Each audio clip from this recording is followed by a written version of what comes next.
નમસ્કાર, આપ જોઈ રહ્યા છો નેશન પ્લસ ન્યૂઝ. હું છું આપની સાથે હેતલ ભગત.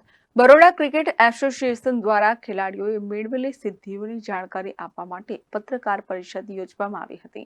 બરોડા ક્રિકેટ એસોસિએશનના પ્રમુખ પ્રણવ અમીને પત્રકાર પરિષદમાં સંબોધીને ખેલાડીઓએ 2023-24ની સિઝનના પ્રદર્શન વિશે તેમજ નવી સિઝન માટે આયોજિત પ્રવૃત્તિઓ વિશે માહિતી આપી હતી.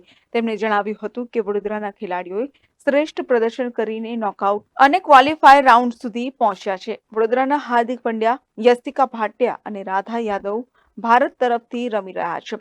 હાર્દિક પંડ્યા, કૃણાલ પંડ્યા, શિવાલિકા શર્મા અને આકાશ જૈનની વિવિધ આઈપીએલ ટીમોમાં રમે છે.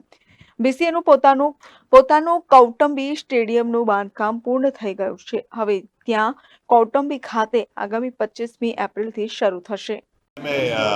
We had an Apex committee meeting at the BCA. We have decided to go ahead with our own Premier League tournament. Premier League, બીજી સ્ટેટ એસોસિએશન્સ બી કરે છે. This will be like our own Premier League. અમે 5 ટીમોની premier league કરવાના છે. સપ્ટેમ્બરમાં રમશું.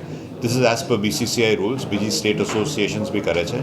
આનો ફાયદો શું થશે કે lot of the Baroda players will get an opportunity કે એ T20 રમી શકે. This will be broadcast nationally and on OTT.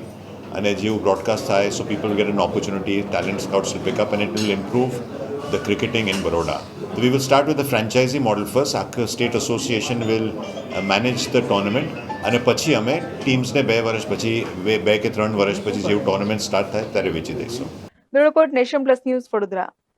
સમાચારોના સતત અપડેટ માટે નેશન પ્લસ ન્યૂઝના યુટ્યુબ ચેનલને સબસ્ક્રાઇબ કરો, બેલ આઇકન દબાવો અને ફોલો કરો ઇન્સ્ટાગ્રામ, ફેસબુક અને ટ્વિટર પર.